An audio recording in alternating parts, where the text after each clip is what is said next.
আল্লাহ পাক রব্বুল আলামিন বলেন, যখন আমি দাউদ এবং সুলাইমানকে ইলম দান করলাম, বাপ বেটা দুজন আমার শুকর আদায় করল আলহামদুলিল্লাহ বলিয়া।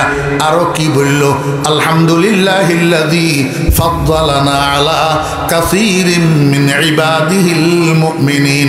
সমস্ত প্রশংসা ওই আল্লাহর জন্য যিনি আমাদেরকে ফজিলত দিয়েছেন, আমাদেরকে সম্মান দিয়েছেন, আমাদেরকে সম্মানিত করেছেন অনেক অনেক মানুষের উপরে। আল্লাহ পাকের ঈমানদার বান্দা সমূহের মধ্যস্থ থেকে এই আল্লাহ পাক রব্বুল আলামিন সমস্ত নবী রাসূলদেরকে সম্মানিত করছেন এই ইলমের দ্বারা। শেষ পর্যন্ত আসি আল্লাহ পাক রব্বুল আলামিন বলেন, আমার দেওয়া ইলম যখন পাইলেন, বাপ বেটা দুজন শুকর আদায় করলেন, আলহামদুলিল্লাহিল্লাযী ফাদ্দালানা আলা কাসীরিম মিন ইবাদিহিল মুমিনিন। এরপরে আল্লাহ পাক রব্বুল আলামিন বলেন, ওয়া ওয়ারিসা সুলাইমানু দাউদা, ওয়া ওয়ারিসা সুলাইমানু দাউদা, ওয়ারিসা ওয়ারাসা, বাবে সামে ইয়াসমাউ থেকে, বাবে জারাবা ইয়াজরিবু থেকে আল্লাহ পাক রব্বুল আলামিন বাবে সামিয়া ব্যবহার করছেন। তো ওয়ারিসা ইয়ারিসু, ওয়ারিসা ইয়ারিসু অর্থ কি? উত্তরাধিকারী হওয়া, উত্তরাধিকারী হওয়া, ওয়ারিস হোনা, ওয়ারিস হোনা। আল্লাহ পাক রব্বুল আলামিন বলেন, শেষ পর্যন্ত সুলাইমান উত্তরাধিকারী হইল কার? তার বাপ দাউদের, তার বাপ দাউদের। হজরত সুলাইমান আলাইহিস সালাম বাদশাহ ছিলেন, হজরত দাউদ আলাইহিস সালাম বাদশাহ ছিলেন। দাউদ আলাইহিস সালামের ইন্তেকালের পরে এই বাদশাহীর উত্তরাধিকারী হইয়া বাদশাহীর হাল ধরছেন উনার বেটা হজরত সুলাইমান আলাইহিস সালাতু ওয়াস সালাম। আমার বেরা দোস্ত আবাব, বাপ বেটার বাদশাহীর মধ্যে পার্থক্য হইল, হজরত সুলাইমান আলাইহিস সালাম একটা নির্দিষ্ট জায়গার বাদশাহ ছিলেন, হজরত দাউদ আলাইহিস সালাম একটা নির্দিষ্ট জায়গার বাদশাহ ছিলেন। কিন্তু সুলাইমান আলাইহিস সালামকে আল্লাহ পাক রব্বুল আলামিন যে বাদশাহী দান করছেন, এটা বড় ব্যাপক বাদশাহী। কেমনে ব্যাপক? এক নম্বর, হাফতে ইকলিমের বাদশাহ ছিলেন হজরত সুলাইমান আলাইহিস সালাতু ওয়াস সালাম, হাফতে ইকলিমের বাদশাহ। দুই নম্বরে, হজরত সুলাইমান আলাইহিস সালামকে আল্লাহ পাক যে বাদশাহী দান করছেন, এটা শুধু মানুষের উপরে বাদশাহী না, বরং আল্লাহর বানানো আরেকটা জীব যে আছে, জিন্নাত। জিন্নাত আমার বেরা দোস্ত আবাব, জিন যেটাকে আমরা বলি জিন, আমরা তো মাটির তৈয়ারি, জিনেরা মাটির তৈয়ারি না, জিনেরা আগুনের তৈয়ারি। জিসমুন নারিয়ুন ইয়াতাশাক্কালু বিআশকালিন মুখতালাফাতিন ইয়াকুলু ওয়া ইয়াশরাবু ওয়া ইয়ালিদু। আল্লাহ ও মুফাসসিরিন কেরাম রাহিমাহুল্লাহ বলেন, জিনের ডেফিনেশন কি? জিন আগুনের তৈয়ারি একটা বড়ি। এরা মানুষের মতো খাওয়া খায়, মানুষের মতো পানি পান করে, মানুষের মতো সন্তান সন্ততি জন্ম দেয়। তবে মানুষের মধ্যে আর জিনদের মধ্যে একটা ডিফারেন্স হলো, মানুষ যখন যেই আকৃতি মনে চায় সেটা ধারণ করতে পারে না। ইচ্ছা করলে এখন সাপের মতো হইয়া গেলাম, ইচ্ছা করলে এখন গরুর মতো হইয়া গেলাম, ইচ্ছা করলে এখন বিড়ালের রূপ ধারণ করলাম, ইচ্ছা করলে এখন কুকুরের আকৃতি ধারণ করলাম। এটা মানুষে পারে না। কিন্তু আল্লাহ পাক রব্বুল আলামিন ওই আগুনের তৈয়ারি বড়ি জিনদেরকে এই ক্ষমতা দিয়েছেন। জিনেরা যখন তখন ইচ্ছা করলে নিজের অরিজিনাল বড়ি আকৃতি পরিবর্তন করি, সাপের সুরত ধরতে পারে, বিড়ালের সুরত ধরতে পারে, কুকুরের সুরত ধরতে পারে। এদের মধ্যেও আমরা মানুষের মতো আদম জাতির মতো নারী পুরুষ আছে, এদের মধ্যেও আদম জাতির মতো মুসলমান আর কাফের আছে, মুসলমান আর কাফের আছে। যদি মুসলমান না থাকতো তো রাসূল আকরাম সাল্লাল্লাহু আলাইহি ওয়াসাল্লাম লাইলাতুল জিন যাইয়া জিন্নাতদের বসবাসের স্থানে যাইয়া সূরা জিন যে তেলাওয়াত করে শুনাইছেন, এরা মুসলমান জিন না? কুল উহিয়া ইলাইয়া আন্নাহু ইসতামাআ নাফারুম মিনাল জিন্নি, আসেনি কোরআন শরীফের মধ্যে। আমার বেরা দোস্ত আহবাব, এতে বোঝা যায় জিন্নাতের মধ্যে মুসলমানও আছে, কাফেরও আছে, দিনদার জিনও আছে, বেদিন জিনও আছে। জিন্নাতের মধ্যে সাহাবায়ে কেরাম আছে, সাহাবায়ে কেরাম। ও বেরা দোস্ত আহবাব, জিন্নাতের মধ্যে সাহাবায়ে কেরাম আছে। হজরতে শাহ ওলিউল্লাহ মুহাদ্দিস দেহলভী রহমতুল্লাহ আলাইহি তাবেঈ ছিলেন, উনি একজন সাহাবী জিনকে দেখছেন, সেই হিসাবে উনি তাবেঈ হইয়া গেছে। ঘটনা লম্বা, এই জন্য বলতেছি না। আল্লাহ পাক রব্বুল আলামিন বলেন ওয়া ওয়ারিসা সুলাইমানু দাউদা, হযরত সুলাইমান আলাইহিস সালাম দাউদ আলাইহিস সালামের উত্তরাধিকারী হইছেন, কিন্তু বাপের থেকে আরো বড় বাদশা হইছেন। কেমনে? দাউদ আলাইহিস সালামের বাদশাহী শুধু মানুষের উপরে ছিল, সুলাইমান আলাইহিস সালামের বাদশাহী মানুষের উপরেও ছিল, জিন্নাতের উপরেও ছিল, জিন্নাতের উপরেও ছিল। এখন যেই মসজিদ আপনারা দেখতেছেন বাইতুল মুকাদ্দাস, হ্যাঁ, মসজিদে আকসা ফিলিস্তিনে, এই মসজিদ এটার নির্মাতা তো হযরত সুলাইমান আলাইহিস সালাম। মসজিদের নির্মাণ কমপ্লিট হওয়ার আরো 40 দিন আগে সুলাইমান আলাইহিস সালামের হায়াত শেষ, ইন্তেকাল হয়ে গেছে। কিন্তু আল্লাহ পাক রব্বুল আলামিন এই মৃত অবস্থায় উনাকে উনার চেয়ারের সাথে হেলান দেওয়াইয়া বসাই রাখছে, কারণ মসজিদে আকসার কাজ শেষ হয় নাই, জিন্নাতেরা কাজ করতেছে। যদি জানে সুলাইমান নবী মারা গেছে তো কাজ থুই সবগুলা ভাগবো। এই জন্য আল্লাহ পাক ইন্তেকালের পরে আরো 40 দিন সুলাইমান আলাইহিস সালামকে বসাই রাখছিলেন। জিন্নাতেরা বুঝতে পারে নাই, মনে করছে জিন্দা, তো কাজ শেষ করছে। জিন্নাতের উপরে হযরত সুলাইমান আলাইহিস সালামের বাদশাহী ছিল। আমার ভাইরাদুস সাহাব, শুধু জিন্নাতের উপরে নয়, আল্লাহ পাক রব্বুল আলামিন কয় দুনিয়ার মানুষেরা, আমার নবী সুলাইমানকে আমি এমন ক্ষমতা দিয়েছিলাম যে আকাশে যে সমস্ত পাখিগুলা উড়ন্ত, এই উড়ন্ত পাখিরা এক একজনে এক এক বলিতে ডাকে, এক একজনে এক এক বলিতে কুঁকা ছুঁছা করে। এই যে পাখিদের বল, পাখিদের বুলি, কোন পাখি তার বলির মধ্যে কি বলতে চায়, এটা আমার নবী সুলাইমান বুঝতে পারত। এই জন্য কোরআন শরীফের মধ্যে আল্লাহ পাক রব্বুল আলামিন একটা ঘটনা বর্ণনা করছেন, পিপিলিকাদের ঘটনা। আল্লাহু আকবার, সামনের আয়াতে আছে হযরত সুলাইমান আলাইহিস সালাম ওনার লস্কর লইয়া এক জায়গায় যাইতেছে। আল্লাহু আকবার, হযরত সুলাইমান আলাইহিস সালাম ওনার সৈনিক দল লইয়া এক জায়গায় যাইতেছে। বুড়াই কইলাম কেন, লস্কর কইলে আপনারা অনেকে বুঝবেন না, সৈন্য দল কইলে বুঝবেন। হ্যাঁ, সুলাইমান আলাইহিস সালাম ওনার সৈন্য দল নিয়ে এক জায়গা থেকে আরেক জায়গায় যাইতেছে, কিন্তু রাস্তার মধ্যে পিঁপড়ার দল রাস্তা অতিক্রম করতে আছে। কি করতে আছে? রাস্তা অতিক্রম করতে আছে।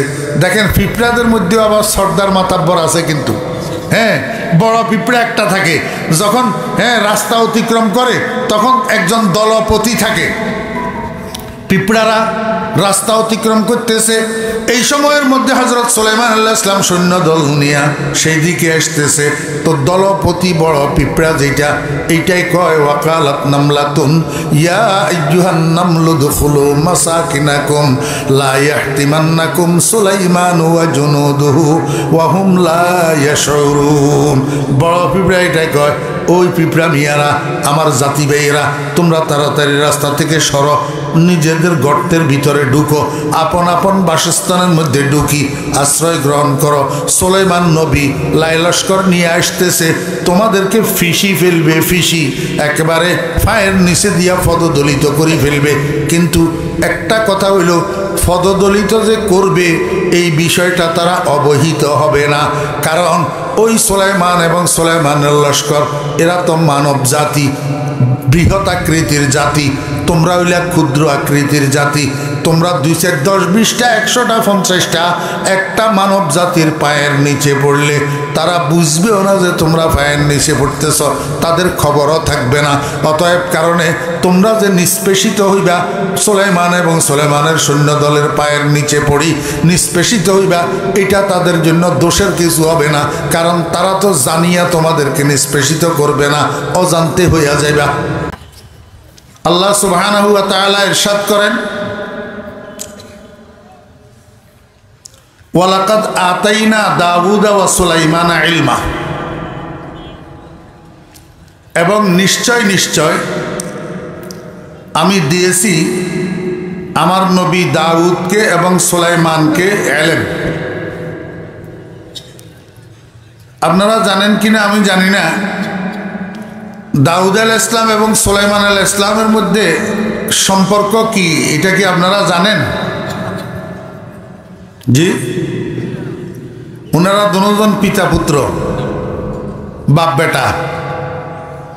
দাউদ আলাইহিস সালাম বাপ, সুলাইমান আলাইহিস সালাম বেটা। আল্লাহ পাক বলেন ইনারা দুজন বাপ বেটাকে আমি ইলম দিয়েছি। আমি কি দিয়েছি? ইলম দিয়েছি। দাউদ আলাইহিস সালাম এবং সুলাইমান আলাইহিস সালামের পূর্বের কোন নবীর ব্যাপারে আল্লাহ পাক আমি তাদেরকে ইলম দিয়েছি এই কথা বলেন নাই। এখানে একটা মজার বিষয় আছে। প্রথম কথা হইল এই ইলম শব্দটাকে আমরা অনুবাদ করি জ্ঞান দিয়া। ইলম অর্থ জ্ঞান। তার প্রমাণ হলো আমরা বিভিন্ন হাই স্কুলের গেইটে, বিভিন্ন কলেজের গেইটে লিখে রাখি বাংলায়, দোলনা থেকে কবর পর্যন্ত জ্ঞান অর্জন করো আল হাদিস। চীন দেশে যাইয়া হইলেও জ্ঞান অর্জন করো আল হাদিস। আপনারা দেখছেন কিনা আমি জানি না, আমি দেখছি কলেজের গেইটে, হাই স্কুলের গেইটে। ভাই হাদিস এই কথাটা ঠিক, হ্যাঁ, কিন্তু আমি আপনাদেরকে জিজ্ঞেস করব রাসূল আকরাম সাল্লাল্লাহু আলাইহি ওয়াসাল্লামের মাতৃভাষা কি ছিল? আরবি। তো নবীজির জবান থেকে হাদিসগুলা বাইর হইছে কোন ভাষায়? আরবি। তো আপনি কলেজের গেইটে, হাই স্কুলের গেইটে আল হাদিস বলিয়া যেই কথাটা লিখলেন এটা বাংলায় নিয়ে লিখছেন না আরবিতে লিখছেন? বাংলায়। তো নবীজির জবান থেকে কি এই বাংলা বাইর হইছিল? তাহলে এই বাংলা কথাটার আরবি কি? রাসূল আকরাম সাল্লাল্লাহু আলাইহি ওয়াসাল্লাম ইরশাদ করেন উতলুবুল ইলমা মিনাল মাহাদি ইলাল লাহাদ।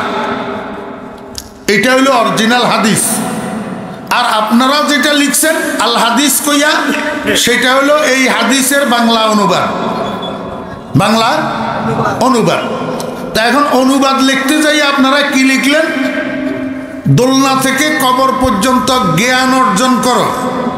কিন্তু নবীজি বলছেন উতলুবুল ইলমা, তোমরা জ্ঞান অন্বেষণ করো মিনাল মাহাদে ইলাল লাহাদ। আমি আপনারা যেভাবে বলছেন এইভাবে বলতেছি, মিনাল মাহাদে ইলাল লাহাদ, দোলনা থেকে কবর পর্যন্ত। এখন আমি আপনাদেরকে একটু জিজ্ঞেস করি, যেই শিক্ষা প্রতিষ্ঠানের গেইটে আপনারা এই কথাটা লিখছেন ওই শিক্ষা প্রতিষ্ঠানে কি নামাজের মধ্যে যে আপনারা তাশাহুদ পড়েন এটা শিখায়?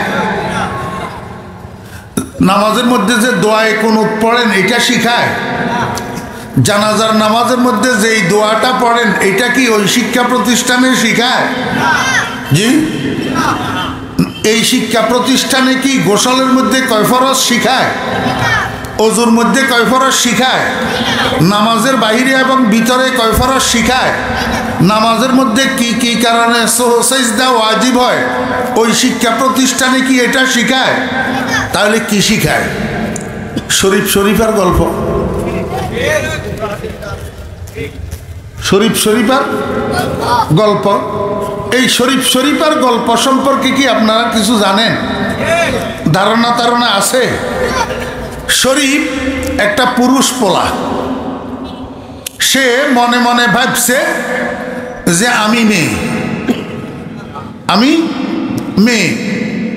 এই বাবার প্রেক্ষিতে চুলগুলা আর কাটে না, একটু লম্বা লম্বা হয়েছে, আর মেয়েদের মতো সালোয়ার কামিজ পরে। পুরুষের সালোয়ার কামিজও আছে না, সেইটা পরে না, পরে মেয়েদের মতো সালোয়ার কামিজ। এখন মুখের মধ্যে আলতা লাগায়, ঠোঁটের মধ্যে লিপস্টিক লাগায়। এখন সে দুনিয়ার মানুষকে বুঝাইতে চায় আমি মেয়ে, আমি মেয়ে। তা আপনারা বলুন তো, মেয়েরা বিয়ে বসে কার কাছে? ছেলের কাছে। মেয়েরা বিয়ে বসে ছেলের কাছে। এখন এই ছেলেটা যদি শরীফ, নিজেকে শরীফা বানায়, সে যদি আরেকটা ছেলের কাছে বিয়ে বসে, তাহলে বিয়েটা কি ছেলে আর মেয়ে হইল না ছেলে ছেলে হইল? না বুঝে না লাগে। বিয়েটা ছেলে আর মেয়ে হইল না ছেলে ছেলে হইল? তো ছেলে ছেলে বিয়ে হইলে নাউজুবিল্লাহ মিন যালিক কেমনে বলতাম? ছেলে ছেলে বিয়ে হইলে যে যৌন কার্যক্রম চলবে, এটা কি বৈধতা না অবৈধতা? জি, আল্লাহ পাকের লায়নতের কাজ না এটা। এই কাজে মুসলমানের সন্তানদেরকে অভ্যস্ত বানানোর জন্য আমাদের সন্তানদের পাঠ্য বইয়ের মধ্যে শরীফার গল্প ঢুকানোর চেষ্টা চালানো হইতেছে।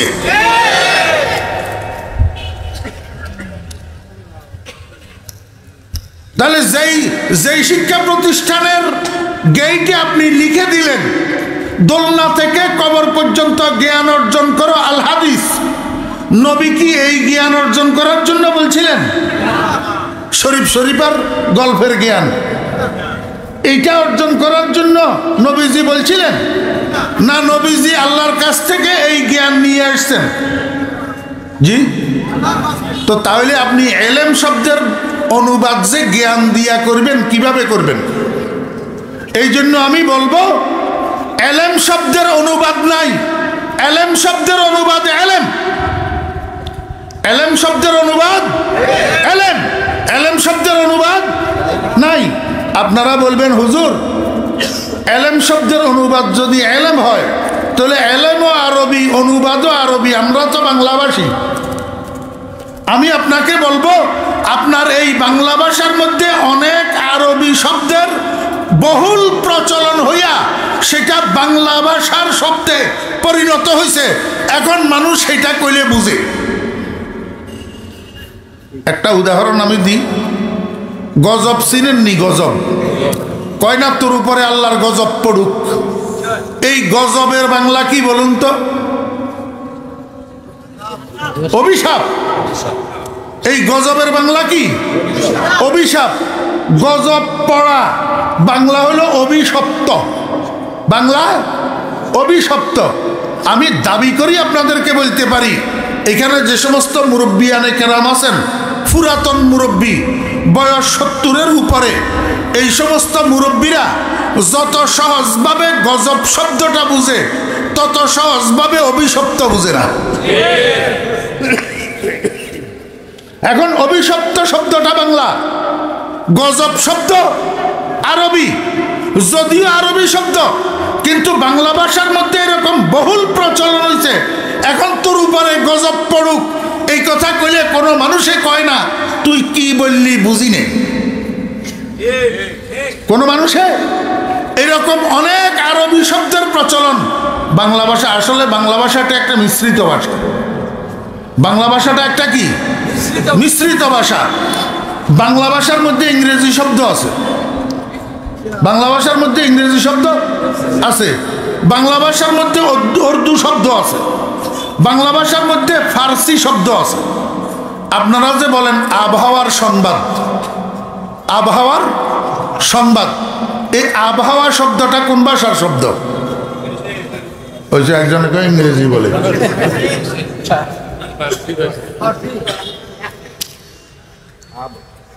ও ভাই, আব এটা ফার্সি ভাষার শব্দ। আব অর্থ পানি, আব অর্থ কি? পানি। আর হাওয়া এটা উর্দু ভাষার শব্দ। এটা কোন ভাষার শব্দ? উর্দু। হাওয়া শব্দ আরবি ভাষায়ও আছে, তবে বাতাস অর্থে না। বাতাস অর্থে না, বাতাস অর্থে হাওয়া শব্দ এটা উর্দু ভাষার শব্দ। তাহলে দুটোটা মিশ্রণ হইয়া হয়েছে আব হাওয়া। আব হাওয়া, একটা ফার্সি একটা উর্দু, দুটোটা সংযুক্ত হইয়া আমাদেরকে বুঝায় যে বাতাস আর পানির সংবাদ, বাতাস আর পানির সংবাদ।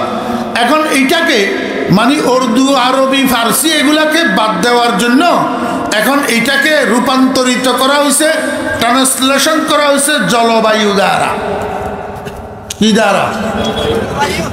জল, জল, আব। জল কি? আব। আর বায়ু হাওয়া, বায়ু হাওয়া।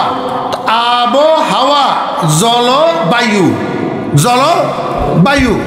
এই জল এবং বায়ু দুটোটা সাংস্কৃতিক ভাষার শব্দ, দুটোটা সাংস্কৃতিক ভাষার শব্দ বাংলায় ব্যবহার হয়।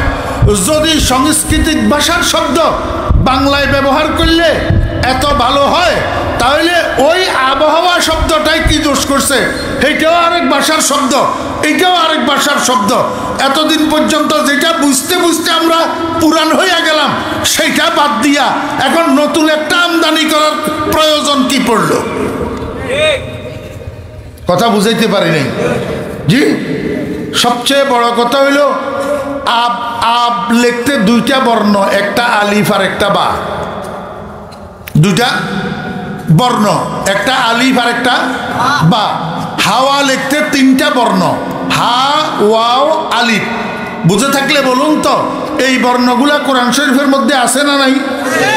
তাহলে আবহাওয়ার বর্ণগুলা, যেই বর্ণ দিয়া আবহাওয়া গঠিত হয়েছে, এই বর্ণগুলা কোরআনের বর্ণ। বর্ণগুলা কিসের বর্ণ? কোরআনের বর্ণ।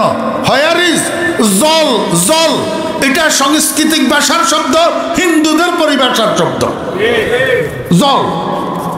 আমরা মুসলমানের পরিভাষার শব্দ হলো পানি। মুসলমানের পরিভাষার শব্দ কি? পানি। আমার বেরা দুস্তাবাব, আমরা মুসলমানেরা তো স্টাইল করিয়া পানিরে জল বলি, গোস্তরে মাংস বলি, কদুকে লাউ বলি, কিন্তু তারা ভুলেও আমাদের শব্দগুলা জীবনেও ব্যবহার করে না। আমি আপনাদেরকে বুঝাইতে চেয়েছিলাম, মুসলমানদের পারিভাষিক যে শব্দগুলা, এগুলাকে মুসলমানের পরিভাষার মধ্যে প্রচলন ঘটাইয়া সর্বজন বোধগম্য করা দরকার। সর্বজন বোধগম্য করা দরকার। এই জন্য এলেম শব্দের অনুবাদ জ্ঞান দিয়া না করিয়া ডাইরেক্ট এলেমকে মুসলমানের সমাজে চর্চা করিয়া এইটাকে সর্বসাধারণের বোধগম্য করা দরকার। এলেমের অনুবাদ এলেম, এলেমের অনুবাদ এলেম। এবার আমি আপনাদেরকে বুঝাই, এলেমটা দুই ভাগে বিভক্ত। এলেমটা কয় ভাগে বিভক্ত? দুই ভাগে বিভক্ত। এক ভাগকে এলেম তো বলে, দোনো ভাগের উপরে এলেম শব্দটা এতলাক হয়, তবে কোনো কোনো সময় এক ভাগের এলেমকে আকল বলে। এক ভাগের এলেমকে কি বলে? আকল বলে। এই কারণে জ্ঞানীরা জ্ঞানকে দুই ভাগে ভাগ করে। এক ভাগের নাম আকলে মাস, আরেক ভাগের নাম আকলে বাদ। এক ভাগ পার্থিব জগতের উন্নয়নের জ্ঞান, আরেক ভাগ পরজগতের উন্নয়নের জ্ঞান। কথা এই পর্যন্ত বুঝছেন না বুঝেন নাই? এবার আমি আপনাদেরকে আর একটু গোড়ায় নিয়ে যাই। হযরত দাউদ আলাইহিস সালাম এবং সুলাইমান আলাইহিস সালামকে আল্লাহ পাক যে ইলম দান করছেন, সেই ইলমটা কোন ইলম? পৃথিবীর সূচনা লগ্ন থেকে কিয়ামত পর্যন্ত গোটা যুগটা তিন ভাগে বিভক্ত। কিচ্ছা কাহিনী কইয়ের না, তফসির করতেছি। আমার কথা কয় না, কিচ্ছা কাহিনী নিয়ে করতেছি না, তফসির। তফসির শোনার মজাই আলাদা, তফসির সম্পূর্ণ আলাদা জিনিস। মাহফিল, এটার নাম কি? তফসিরুল কোরআন মাহফিল।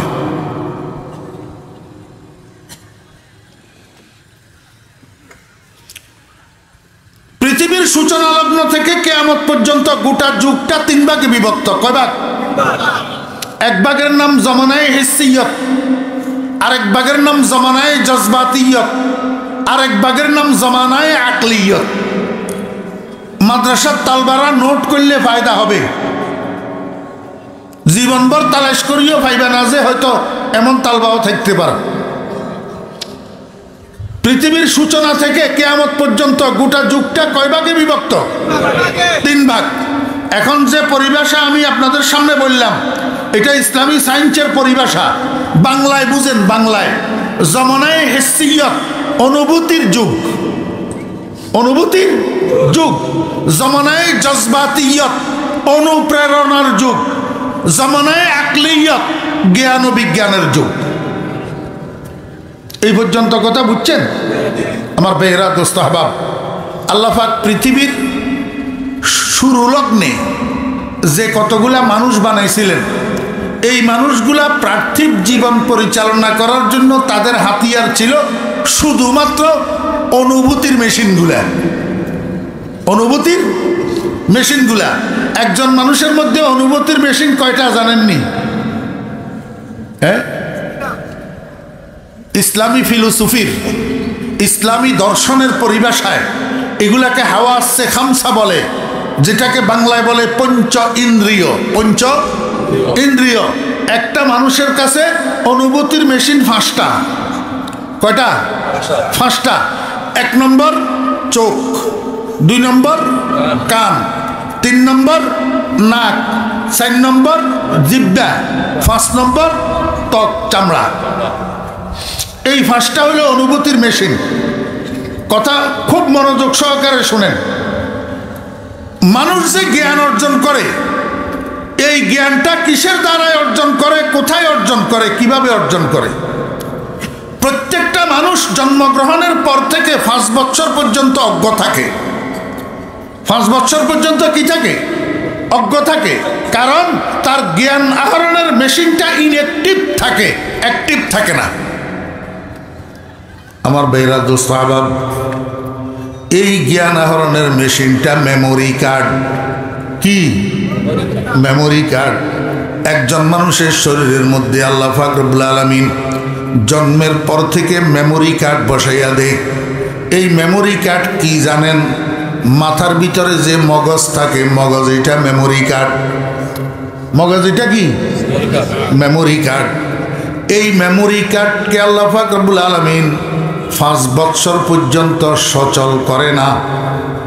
একটা মানুষের বাচ্চার যেদিন 5 বছর বয়স শেষ হয়, 6 বছরের প্রথম দিন শুরু হয়, সেই থেকে আল্লাহ পাক রব্বুল আলামিন মেমোরি কার্ড এটাকে সচল করে দেয়, অ্যাক্টিভ করে দেয়। তো অ্যাক্টিভ হলে কি হয়? আমার ভাইয়েরা, দোস্ত আহবাব, 3 বছরের বাচ্চাটাও চোখে দেখে, 4 বছরের বাচ্চাটাও চোখে দেখে, কিন্তু এই চোখে দেখাটা শুধু দেখা পর্যন্ত সীমিত, এর বাইরে কিছু হয় না। কিন্তু 5 বছর শেষ, 6 বছর শুরু, এই বাচ্চাটায় চোখে যেটা দেখে এটা দেখা পর্যন্ত শেষ নয়। চোখে যেটা দেখে সেটাকে তার মেমোরি কার্ডে ক্যাশ করি টানিল। ক্যাশ করি কি করে? টানিল। ও ভাইরা, দোস্ত আহবাব, এই যে আপনারা মেমোরি কার্ড ব্যবহার করেন, এই মেমোরি কার্ড এর মধ্যে ডবল অ্যাকশন আছে। ডবল অ্যাকশন কি?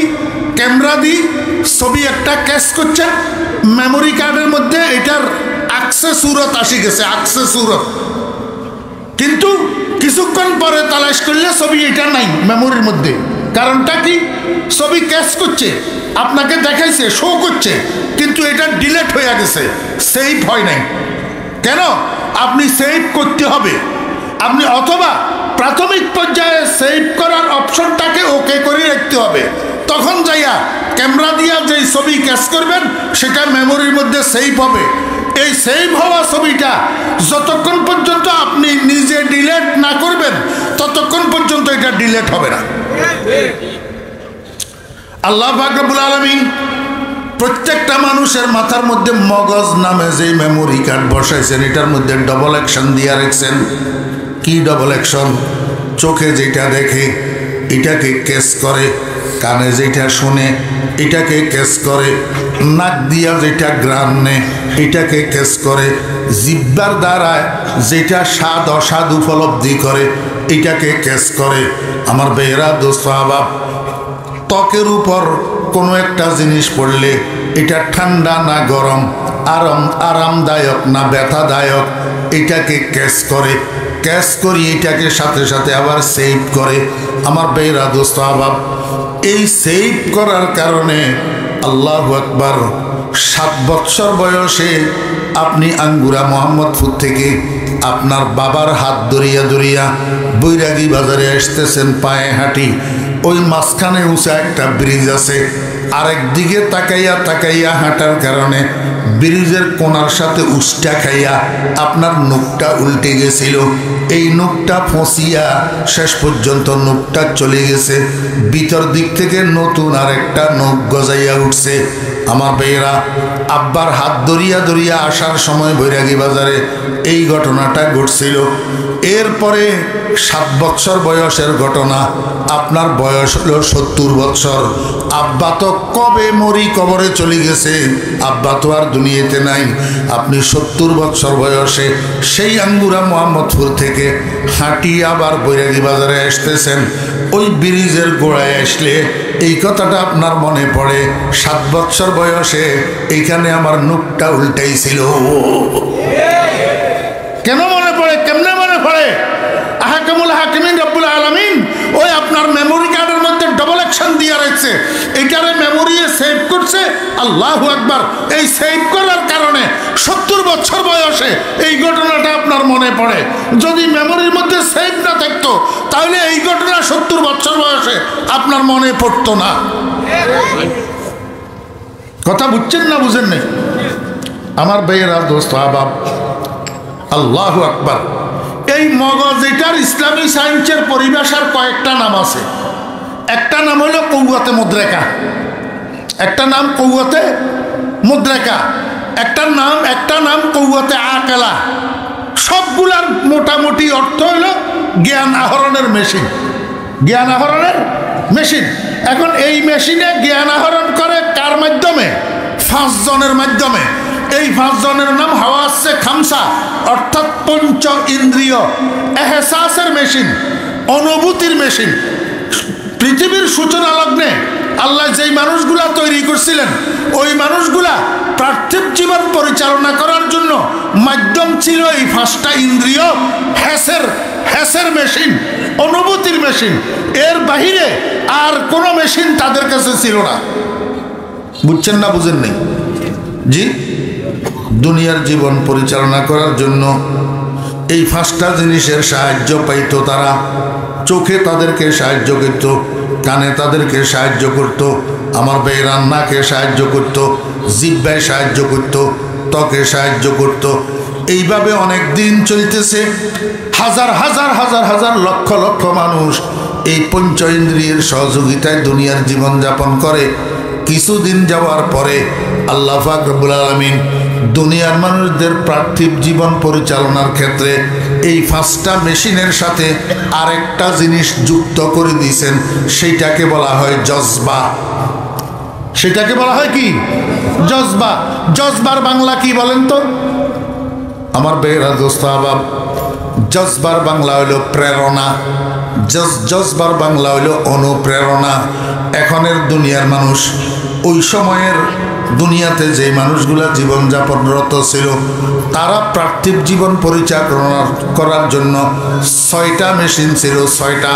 5টা ইন্দ্রিয়, আরেকটা কৌয়াতে জাজেবা। আমার ভাইয়েরা, দোস্ত আহবাব, 5টা ইন্দ্রিয়ের সাথে আরেকটা জিনিসের সহযোগিতা তারা পাইত, সেটার নাম হলো অনুপ্রেরণা। প্রথম যুগটার নাম জমানায়ে হিসিয়ত, অনুভূতির যুগ। দ্বিতীয় যুগটার নাম জমানায়ে জজবাতিয়ত, অনুপ্রেরণার যুগ। এই অনুপ্রেরণার যুগটা কিছুদিন অতিবাহিত হয়েছে। কিছুদিন মানে কত? হাজার হাজার বৎসর, হাজার হাজার বৎসর। এই হাজার হাজার বৎসর দুনিয়ার মানুষেরা 5টা ইন্দ্রিয় আর অনুপ্রেরণা, এই 6টা জিনিসের মাধ্যমে জীবন পরিচালনা করত। এর বেশি কিছু তারা জানতো না। হাজার হাজার বৎসর অতিবাহিত হওয়ার পরে আল্লাহ পাক রব্বুল আলামিন এই 6টা মাধ্যমের সাথে আরেকটা জিনিসকে যুক্ত করছেন। সেই জিনিসটার নাম জ্ঞান ও বিজ্ঞান। সেই জিনিসটার নাম কি? জ্ঞান ও বিজ্ঞান। এখনের দুনিয়ার মানুষেরা যখন থেকে দুনিয়ার জ্ঞান ও বিজ্ঞানের যুগে পদার্পণ করছে, আল্লাহ পাক রব্বুল আলামিন মানুষের পার্থিব জীবন পরিচালনা করার জন্য মাধ্যম হিসাবে জ্ঞান ও বিজ্ঞানকে যুক্ত করছেন। তখন থেকে জ্ঞান ও বিজ্ঞানের যুগ শুরু হয়েছে। এইবার মানুষ শুধু পঞ্চ ইন্দ্রিয়ের সহায়তায় নয়, শুধু অনুপ্রেরণার সহযোগিতায় নয়, বরং জ্ঞান ও বিজ্ঞানের সহযোগিতায় দুনিয়ার জীবন যাপন করে। আমার ভাইয়েরা, দোস্ত আহবাব, দুনিয়াকে জ্ঞান ও বিজ্ঞানে পদার্পণ করার জন্য সর্বপ্রথম আল্লাহ পাক রব্বুল আলামিন যেই জ্ঞান আসমান থেকে নাজেল করছেন, এই জ্ঞান ইনারা বাপ বেটা দুইজনকে দিয়েছেন। এই জন্য আল্লাহ পাক রব্বুল আলামিন বলছেন, ওয়ালাকাদ আতাইনা দাউদা ওয়া সুলাইমানা ইলমা। কথা বুঝছেন না বুঝেন নাই? আমার ভাইরা দোস্ত আহবাব, যেই ইলম আল্লাহ পাক রব্বুল আলামিন দাউদ আলাইহিস সালাম এবং সুলাইমান আলাইহিস সালামকে দিয়েছেন, সেটা লন্ডনের অক্সফোর্ডের জ্ঞান না, সেটা ঈশ্বরচন্দ্র বিদ্যাসাগরের জ্ঞান না, সেটা রবি ঠাকুরের জ্ঞান না, সেটা আরশে আজিমের জ্ঞান, ওয়াহির জ্ঞান, আল্লাহ পাকের জ্ঞান। এই জ্ঞানের মাধ্যমে, এই ইলমের মাধ্যমে আল্লাহ পাক রব্বুল আলামিন পৃথিবীকে এক ধাপ আগাইয়া দিয়েছেন। প্রথমে পৃথিবী ছিল অনুভূতির পৃথিবী, তারপরে পৃথিবী ছিল অনুপ্রেরণার পৃথিবী, তারপরে পৃথিবীকে আল্লাহ পাক রব্বুল আলামিন এক ধাপ আগাইয়া পৃথিবীকে জ্ঞান ও বিজ্ঞানের ধাপে উন্নীত করে দিয়েছেন। এখন পৃথিবীর মানুষ আস্তে আস্তে জ্ঞান বিজ্ঞান বুঝতে শুরু করছে, জ্ঞান বিজ্ঞান অর্জন করতে শুরু করছে। আস্তে আস্তে পৃথিবীর মানুষ জ্ঞান বিজ্ঞান একজনে আরেকজনকে শিখানোর গুরুত্ব বুঝতে শুরু করছে। এই হইল সেই ইলম। আরেকটা কথা কই আমার ভাইরা দোস্ত আহবাব, আল্লাহ পাক তো দাউদ আলাইহিস সালামকে এবং উনার বেটা সুলাইমান আলাইহিস সালামকে অনেক নিয়ামত দিয়েছেন, যেগুলার বর্ণনা একটু পরে আপনারা জানতে পারবেন, শুনতে পারবেন। অনেক নিয়ামত দিয়েছেন হযরতে দাউদ আলাইহিস সালামকে এবং সুলাইমান আলাইহিস সালামকে, কিন্তু অন্য কোনো নিয়ামতের কথা তো বলেন নাই, অন্য কোনো আল্লাহু আকবার আল্লাহ পাকের ফজল আর করমের কথা বলেন নাই। বলছেন ইলমের কথা, ইলমের কথা। ওয়ালাকাদ আতাইনা দাউদ ওয়া সুলাইমান ইলমা, এবং নিশ্চয় নিশ্চয় আমি দাউদ এবং সুলাইমান উনারা বাপ বেটাকে ইলম দান করেছি। এই কথাটা কেন বলছে জানেন?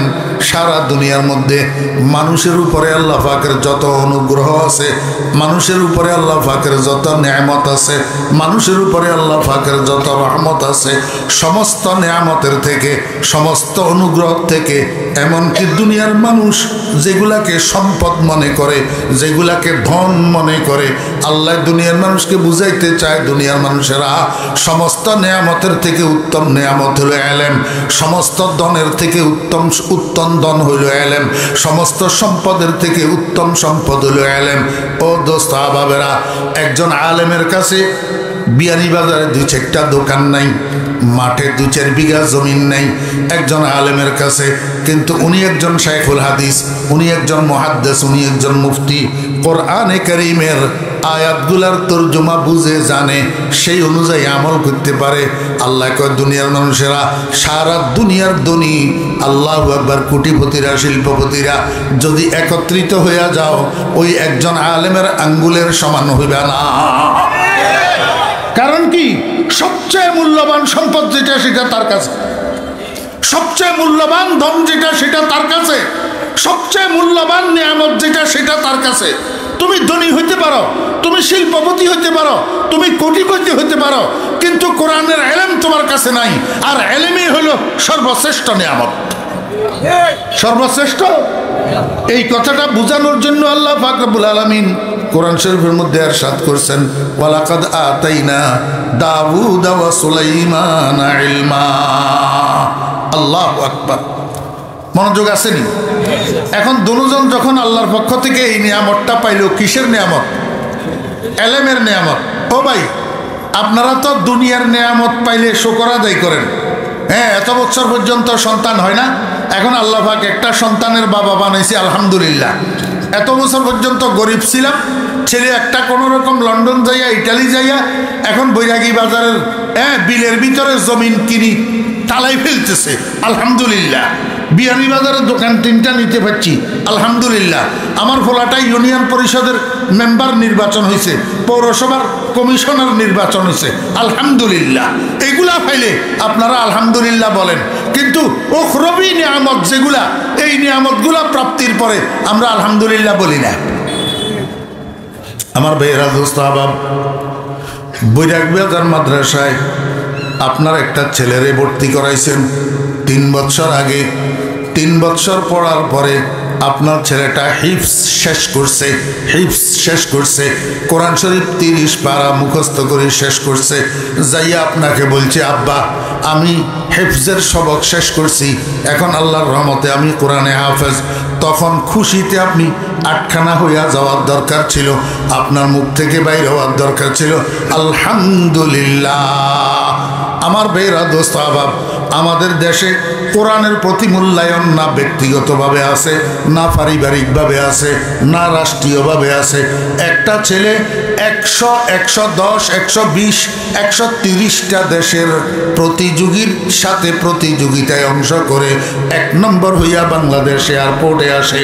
আমাদের দেশের পক্ষ থেকে ওই লোকটাকে ওই পরিমাণ সংবর্ধনা দেয়া হয় না, ওই পরিমাণ সম্মাননা প্রদর্শন করা হয় না যেই পরিমাণ একটা ক্রিকেটার বিদেশের থেকে ক্রিকেট খেলিয়ে আসলে, একটা ফুটবল প্লেয়ার ফুটবল খেলিয়ে আসলে সরকার বাহাদুর তাকে যেই পরিমাণ সম্মাননা দেয়, যেই পরিমাণ সংবর্ধনা দেয়, ওই কোরআনের প্রতিযোগিতা বিজয়ী হাফেজ ছেলেটাকে সেই পরিমাণ সম্মাননা দেয়া হয় না। আলহামদুলিল্লাহ, পরের কথা তো দূরে থাক। আল্লাহ পাক রব্বুল আলামিন বলেন, আমি যখন আমার নবী দাউদকে, আমার নবী সুলাইমানকে দুজনকে ইলম দিয়া ভূষিত করছি, পৃথিবীর শ্রেষ্ঠ নিয়ামত দিয়া যখন তাদেরকে ভূষিত করছি, দুজনে বলল কি? ওয়াকালা সিগা তসনিয়া মুজাক্কারে গায়েব, তসনিয়া মুজাক্কারে গায়েব। বাপ বেটা দুজন বলল কি? বলল আলহামদুলিল্লাহ। কি বলছে? আলহামদুলিল্লাহ। এ আলহামদুলিল্লাহ এটা শুকরের বাণী। তো এটা কিসের বাণী? শুকরের বাণী। আল্লাহ পাক রব্বুল আলামিন বলেন, লাইন শাকারতুম লাযিদান্নাকুম ওয়া লাইন কাফারতুম ইন্না আযাবি লাশাদীদ। বান্দা, আমার নেয়ামত প্রাপ্তির পরে যদি তুমি আলহামদুলিল্লাহ বলি আমার শুকর আদায় করো, আমি নেয়ামত বৃদ্ধি করে দেব। আর যদি আমার নেয়ামত পাইয়া নেয়ামতের শুকর আদায় না কইরা যদি তুমি ইতরামি করো, অহংকার করো, আমি নেয়ামত তোমার থেকে চিনাইয়া নিমু। এই কারণেই তো দেখেন না, আজকে ফুলের মালা জুটলে পরের দিন জুতার মালা জুটে। আজকে পদ আছে, আগামীবার নাই। আজকে ক্ষমতা আছে, আগামীকাল নাই। কারণটা কি? আমি নেয়ামত পাইয়া শুকর আদায় করি নাই, ইকরামি করছি। এই জন্য পরের বার আর নেয়ামত রয় নাই, আল্লাহ চিনাইয়া নিছে। কথা বুঝেন নাই? আল্লাহু আকবার। হযরত দাউদ আলাইহিস সালাম, সুলাইমান আলাইহিস সালাম দুজনে কয় ওয়াকালা আলহামদুলিল্লাহ। ওই আল্লাহর জন্য সমস্ত প্রশংসা। আল্লাযী ফাদ্দালানা আলা কাসীরিম মিন ইবাদিহিল মুমিনিন। ওই আল্লাহর জন্য সমস্ত প্রশংসা, যিনি আমাদেরকে শ্রেষ্ঠত্ব দিয়েছেন, আমাদেরকে শ্রেষ্ঠ বানিয়েছেন, আফজল বানাইয়াছেন। ফাদ্দালানা, আমাদেরকে শ্রেষ্ঠ বানাইয়াছেন। আলা কাসীরিন, অনেক মানুষের উপরে, বহু মানুষের উপরে। মিনাল মুমিনিন, ইমানদার বান্দাদের মধ্য থেকে। ও বেরা দোস্ত আবাব, কি বুঝাইল আল্লাহ পাক রব্বুল আলামিন? তাহলে ইমানদার হওয়া এক কথা, আলেম হওয়া আরেক কথা। কথা বুঝছেন না বুঝেন নাই? ইমানদার হওয়া এক কথা, আলেম হওয়া আরেক কথা। মুমিন আর আলেম দুটোটার মধ্যে কোন নিসবত? নিসবতে উমুম ও খুসুস মতলব। এটা আপনারা বুঝবেন না। এটা ইসলামী সায়েন্সের একটা বিধান বললাম, নিসবতে উমুম ও খুসুস মতলব। যত মোমেন, সব মোমেন আলেম না, কিন্তু যত আলেম সব আলেম মোমেন। সব আলেম মোমেন। মোমেন হওয়া ছাড়া আলেম হইতে পারে না, কিন্তু মোমেন হওয়ার জন্য আলেম হওয়া জরুরি না। আমার বেহরা দোস্ত আবাব, ইমানদার হইতে পারে আলেম না হইয়া, কিন্তু আলেম হইতে পারে না ইমানদার না হইয়া। আল্লাহ পাক রব্বুল আলামিন বলেন, যখন আমি দাউদ এবং সুলাইমানকে ইলম দান করলাম, বাপ বেটা দুজন আমার শুকর আদায় করল আলহামদুলিল্লাহ বলিয়া। আরো কি বলল? আলহামদুলিল্লাহিল্লাযী ফাদ্দালানা আলা কাসীরিম মিন ইবাদিহিল মুমিনিন। সমস্ত প্রশংসা ওই আল্লাহর জন্য, যিনি আমাদেরকে ফজিলত দিয়েছেন, আমাদেরকে সম্মান দিয়েছেন, আমাদেরকে সম্মানিত করেছেন অনেক অনেক মানুষের উপরে, আল্লাহ পাকের ইমানদার বান্দা সমূহের মধ্যস্থ থেকে। এই জন্য আমি বলবো, ও মাদ্রাসায় পড়ুয়া তালবা ভাইয়েরা আমার, এখানে তালবা আছে না নাই? হ্যাঁ, আমার তালবা ভাইয়েরা, মন খারাপ করিও না। তুমি মাদ্রাসায় পড়ো, এই জন্য দুনিয়ার কিছু কিছু অবুঝ মানুষেরা তোমারে তিরস্কার করে, তোমারে কটূক্তি করে, ক্রিটিসাইজ করে, পাশে দিয়ে হাঁটি যাইতে লাগলে এক একটা দুই একটা কটূক্তি ক্রিটিসাইজ করে। এটা ইহুদিদের স্বভাব। মুহাম্মাদুর রাসূলুল্লাহ সাল্লাল্লাহু আলাইহি ওয়াসাল্লামের সাহাবীদেরকে দেখলে রাস্তায় হাঁটা ইহুদিরা ক্রিটিসাইজ করত, কটূক্তি করত, গালবাঁকা করত। এখন বর্তমান যুগে এই ইহুদির পদচারণ করনেওয়ালা, ইহুদির পদলেহন করনেওয়ালা মুসলমান নামের কুলাঙ্গার কতগুলো আছে। একজন আলেমকে দেখলে, একজন মাদ্রাসার ছাত্র দেখলে একটু ক্রিটিসাইজ না করলে, একটু গালবাঁকা না করলে তার পেটের ভাত হজম হয় না। এ আসলে মুসলমান না, মুসলমান নামের কুলাঙ্গার। মুসলমান নামের কি কুলাঙ্গার। যতই ক্রিটিসাইজ করুক আমার ছোট ভাইরা, মাদ্রাসার ছাত্ররা, নিজেকে ছোট মনে করবে না, মন খারাপ করবে না, এহসাসে কমতরির শিকার হইবে না, হীনমন্যতার শিকার হইবে না। কারণ তুমি জানো না তুমি কি অর্জন করতেছ, তুমি জানো না তুমি কি পাইতেছ। যেই জিনিসটা তুমি পাইতেছ, যেই জিনিসটা অর্জন করতেছ, এর চেয়ে দামি জিনিস পৃথিবীতে আর নাই। সেই জিনিসটার নাম হলো ইলম। সেই জিনিসটার নাম কি? ইলম। এর চেয়ে দামি জিনিস আর কিচ্ছু নাই। আল্লাহু আকবার। আল্লাহ পাক রব্বুল আলামিন সমস্ত নবী রাসূলদেরকে সম্মানিত করছেন এই ইলমের দ্বারা। শেষ পর্যন্ত আসি আল্লাহ পাক রব্বুল আলামিন বলেন, আমার দেওয়া ইলম যখন পাইলেন, বাপ বেটা দুজন শুকর আদায় করলেন, আলহামদুলিল্লাহিল্লাযী ফাদ্দালানা আলা কাসীরিম মিন ইবাদিহিল মুমিনিন। এরপরে আল্লাহ পাক রব্বুল আলামিন বলেন, ওয়া ওয়ারিসা সুলাইমানু দাউদা, ওয়া ওয়ারিসা সুলাইমানু দাউদা, ওয়ারিসা ওয়ারাসা। বাবে সামে ইয়াসমাউ থেকে, বাবে জারাবা ইয়াজরিবু থেকে আল্লাহ পাক রব্বুল আলামিন বাবে সামেয়া ব্যবহার করছেন।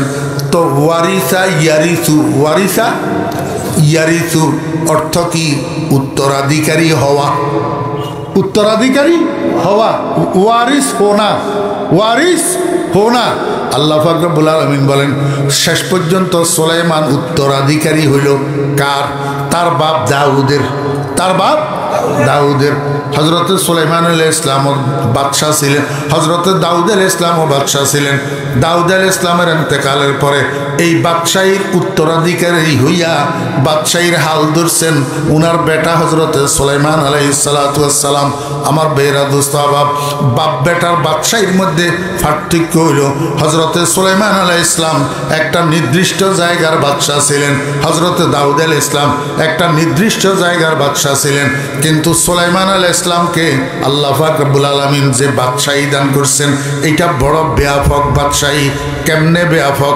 এক নম্বর, হাফতে ইকলিমের বাদশাহ ছিলেন হযরত সুলাইমান আলাইহিস সালাতু ওয়াস সালাম, হাফতে ইকলিমের বাদশাহ।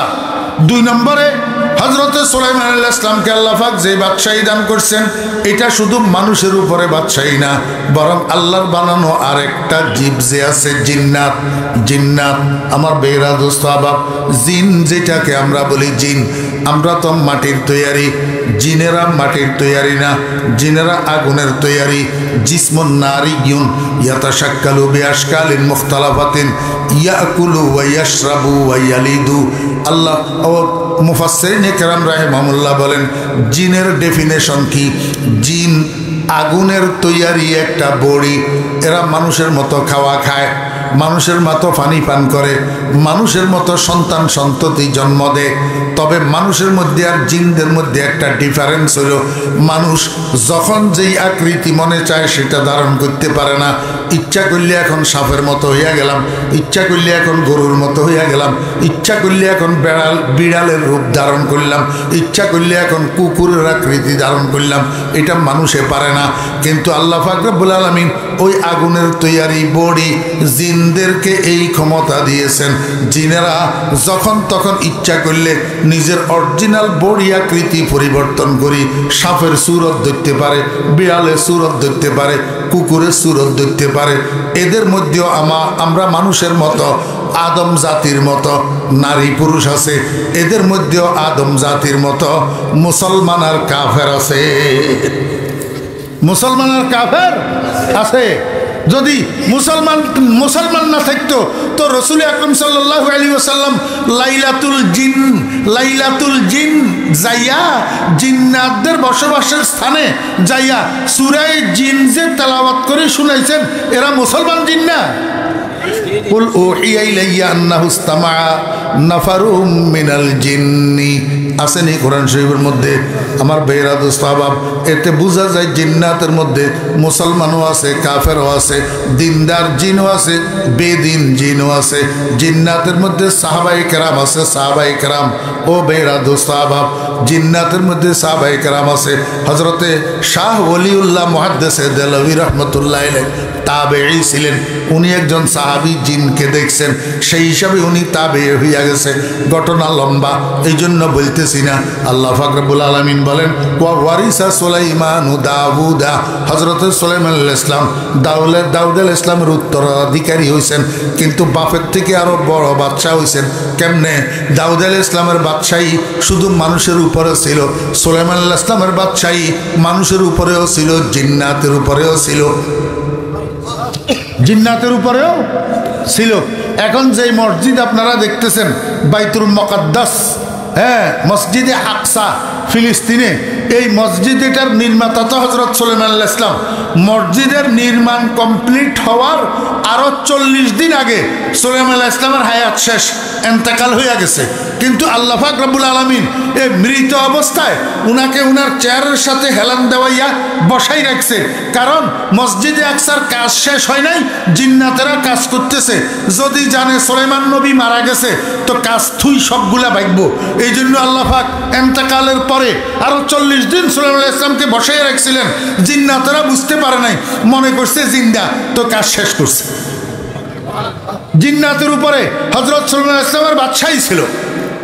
আমার ভাইরা দোস্ত আহবাব, শুধু জিন্নাতের উপরে নয়, আল্লাহ পাক রব্বুল আলামিন কয়, দুনিয়ার মানুষেরা, আমার নবী সুলাইমানকে আমি এমন ক্ষমতা দিয়েছিলাম যে আকাশে যে সমস্ত পাখিগুলা উড়ন্ত, এই উড়ন্ত পাখিরা এক একজনে এক এক বলিতে ডাকে, এক একজনে এক এক বলিতে কুঁ কা ছুঁ ছা করে। এই যে পাখিদের বল, পাখিদের বুলি, কোন পাখি তার বলির মধ্যে কি বলতে চায়, এটা আমার নবী সুলাইমান বুঝতে পারত। এই জন্য কোরআন শরীফের মধ্যে আল্লাহ পাক রব্বুল আলামিন একটা ঘটনা বর্ণনা করছেন, পিপিলিকাদের ঘটনা। আল্লাহু আকবার, সামনের আয়াতে আছে, হযরত সুলাইমান আলাইহিস সালাম উনার লস্কর লইয়া এক জায়গায় যাইতেছে। আল্লাহু আকবার, হযরত সুলাইমান আলাইহিস সালাম উনার সৈনিক দল লইয়া এক জায়গায় যাইতেছে। ঘুরাই কইলাম কেন? লস্কর কইলে আপনারা অনেকে বুঝবেন না, সৈন্যদল কইলে বুঝবেন। হ্যাঁ, সুলাইমান আলাইহিস সালাম উনার সৈন্য দল নিয়ে এক জায়গা থেকে আরেক জায়গায় যাইতেছে, কিন্তু রাস্তার মধ্যে পিঁপড়ার দল রাস্তা অতিক্রম করতে আছে। কি করতে আছে? রাস্তা অতিক্রম করতে আছে। দেখেন, পিঁপড়াদের মধ্যেও আবার সর্দার মাতাব্বর আছে, কিন্তু হ্যাঁ, বড় পিঁপড়া একটা থাকে। যখন রাস্তা অতিক্রম করে তখন একজন দলপতি থাকে। পিঁপড়ারা রাস্তা অতিক্রম করতেছে, এই সময়ের মধ্যে হযরত সুলাইমান আলাইহিস সালাম সৈন্য দল নিয়ে সেই দিকে আসতেছে। তো দলপতি বড় পিঁপড়া যেটা, এইটাই কয়, ওয়াকালাত নামলাতুন ইয়া আইয়ুহান নামলু দুখুলু মাসাকিনাকুম লা ইয়াহতিমান্নাকুম সুলাইমান ওয়া জুনুদুহু ওয়া হুম লা ইয়াশউরুন। বড় পিঁপড়া এটাই কয়, ওই পিঁপড়া মিয়ারা, আমার জাতি ভাইয়েরা, তোমরা তাড়াতাড়ি রাস্তা থেকে সরো, নিজেদের গর্তের ভিতরে ঢুকো, আপন আপন বাসস্থানের মধ্যে ঢুকি আশ্রয় গ্রহণ করো। সুলাইমান নবী লাইলস্কর নিয়ে আসতেছে, তোমাদেরকে ফিসি ফেলবে, ফিসি একেবারে পায়ের নিচে দিয়া পদদলিত করে ফেলবে। কিন্তু একটা কথা হইল, পদদলিত যে করবে এই বিষয়টা তারা অবহিত হবে না, কারণ ওই সুলাইমান এবং সুলাইমানের লস্কর এরা তো মানব জাতি, বৃহৎ আকৃতির জাতি, তোমরা হইলা ক্ষুদ্র আকৃতির জাতি। তোমরা 2 4 10 20টা 100টা 50টা একটা মানব জাতির পায়ের নিচে পড়লে তারা বুঝবেও না যে তোমরা পায়ের নিচে পড়তেছ, তাদের খবরও থাকবে না। অতএব কারণে তোমরা যে নিষ্পেষিত হইবা, সুলাইমান এবং সুলাইমানের সৈন্য দলের পায়ের নিচে পড়ি নিষ্পেষিত হইবা, এটা তাদের জন্য দোষের কিছু হবে না, কারণ তারা তো জানিয়া তোমাদেরকে নিষ্পেষিত করবে না, অজান্তে হইয়া যাইবা। আল্লাহু আকবার। আমি আপনাদেরকে বুঝাইতেছি, এই যে পিঁপড়া একটাই তার জাতি ভাইদেরকে এই কথাটা বলছে, সুলাইমান আলাইহিস সালাম এবং সুলাইমান আলাইহিস সালামের এই সঙ্গীদের সম্পর্কে ভীতি প্রদর্শন করছে, এই কথাটা বলছে তো পিঁপড়ার মুখে পিঁপড়ার আওয়াজে। আপনারা শুনেননি? বলে জি, বলে পিঁপড়ার কথা আপনারা শুনেননি? খুব খেয়াল করি লক্ষ্য করি দেখিয়েন, পিঁপড়ারা যখন রাস্তা অতিক্রম করে সবগুলা তো একদিকে যায়, এর ভিতরে আল্লাহু আকবার কতগুলা পিঁপড়া থাকে, এগুলারে আগে তাদের গন্তব্যে পাঠাই দেওয়া হয়, সেখানে তারা জায়গা দেখি শুনি চয়েস করি আবার ফেরত আসে। ফেরত আসার সময় যেগুলা যাইতেছে এগুলার সাথে দেখা হয়, দেখা হইলে মাথায় মাথায় একটা টক্কর লাগায়। মাথায় মাথায় একটা কি লাগায়? খেয়াল করে দেখছেন নি? কথা ঠিক নেই। মাথায় মাথায় টক্কর লাগায় যে তাদেরকে কথা বলে, এই টক্কর লাগানির মানে টক্কর লাগানি না, কথা বলে, ভাই ঠিক আছে রাস্তা ক্লিয়ার, জায়গা হামোয়ার, তোমরা যাইতে পারো, এটা মাথায় মাথায় লাগাই বলি যায়। কিন্তু তারা শুনে, তারা বুঝে, আমরা মানব জাতি শুনি না, বুঝি।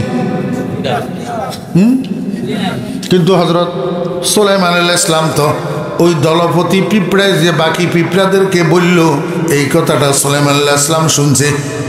সুলাইমান আলাইহিস সালাম শুনছেও এবং বুঝছেও।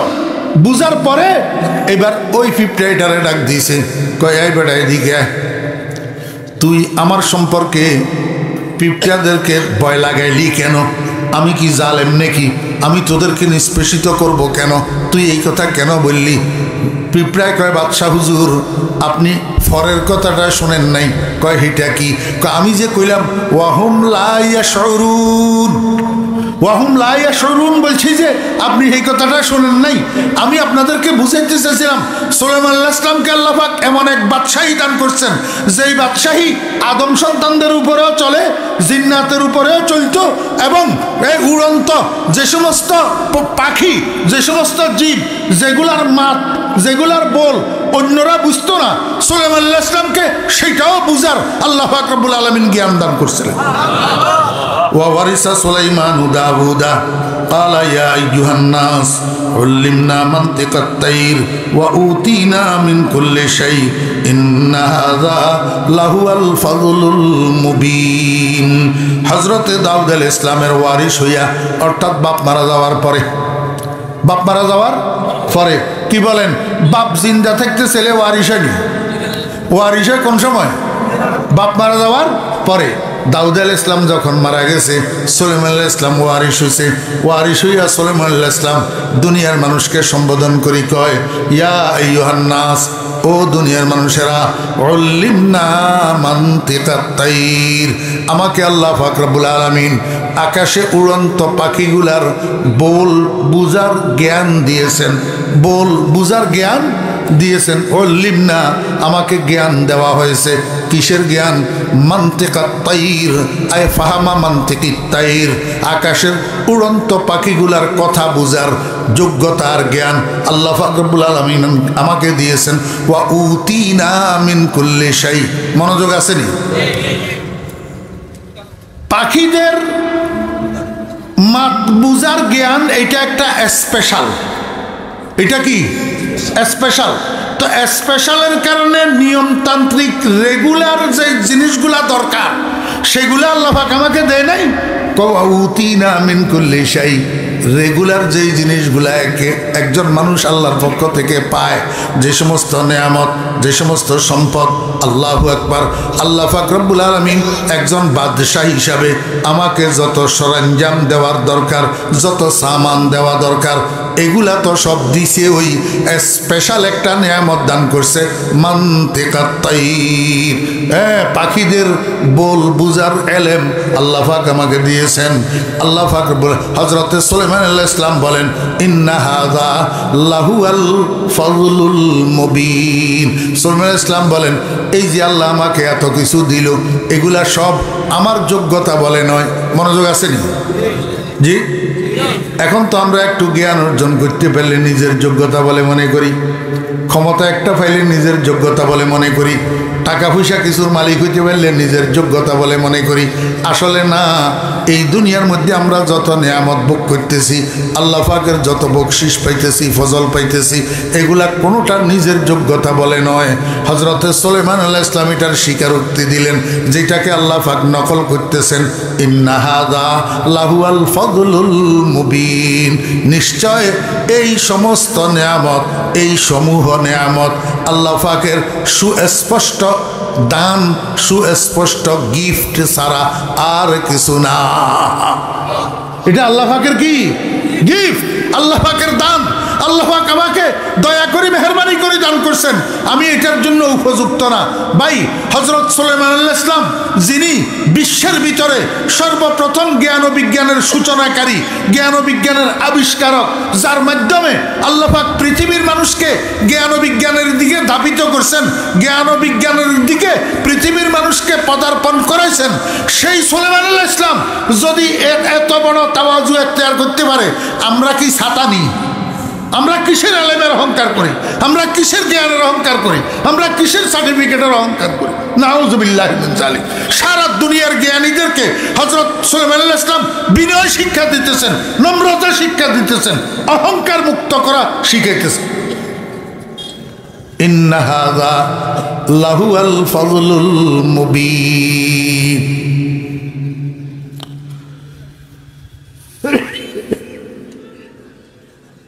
আর হাঁটতেন শরীর আর কাড়েন না।